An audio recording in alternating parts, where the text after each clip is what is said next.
Hi, this is Walking and Talking Spirituality. Thanks for taking a walk with me. And I've been working my way through an absolutely fascinating book the last week or so called The Body Keeps the Score.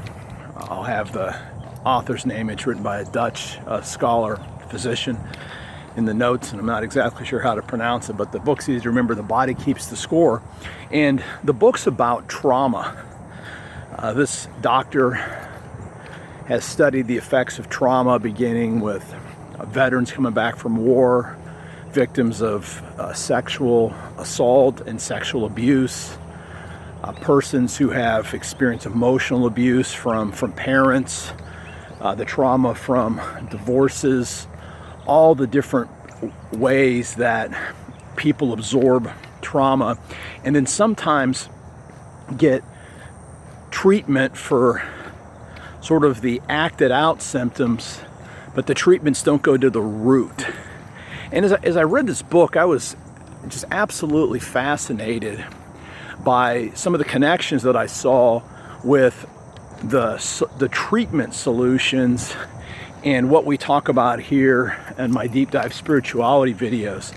Because what they found that treats it, and were things that we need to take seriously in our spiritual lives, and just reminded me of the resources that we actually possess. And so, when we think about trauma, again, we all have varying degrees of trauma. As one of my guests on my podcast, Elaine Heath, said to me, she said, don't ever minimize the trauma in your life that you may have suffered. But what you want to do is you want to think about how your body actually feels. That's the title. The body keeps the score. It knows. Do we have certain tightness in our muscles? Is our stomach always in a mess? Are we extra stiff? Are there places where we literally feel like we shut down physically? It's your body. You kind of know. But my takeaway from the book is we have to be attentive to smoke signals that come out of our body. And then, as Christians, this book isn't a Christian book. It's actually a popularization of medical findings. But as I read this book, I thought, well, we also have to be mindful of the need to open ourselves up to grace, including in our bodies. So what were some of the interesting takeaways from the book? Well, they found that what helped folks was obviously various levels of talking therapies could work as long as they weren't cut off from the emotional part of ourselves, because parts of our brain we're able to actually think rationally, but trauma gets stored at the older parts of our brain, the emotional parts of our brain. Again, I'm not a neuroscientist, so I can't always remember that stuff. I always think of it as a reptilian brain. But that part that keeps us alive, and that's the part that can be scarred by really deep trauma.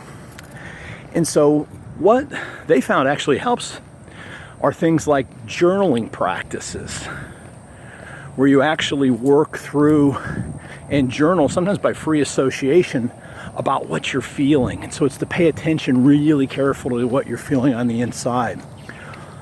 Movement practices like yoga, profoundly helpful. Meditation practices, profoundly helpful.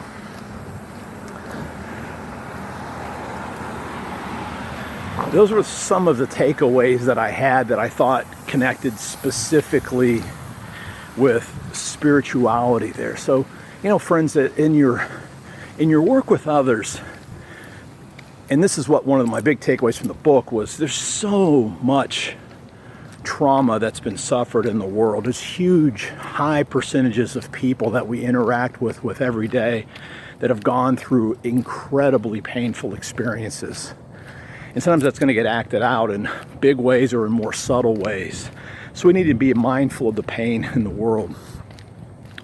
But the second big takeaway is we need to be really mindful about ourselves. God's grace can do amazing things in our life, but it's about opening ourselves up to that, including the full range of our emotional parts of our brains and our bodies, and to observe how that connects with our physicality. So is your spirituality detached from your body. Friends, listen to your body. What kind of signals is it sending to you?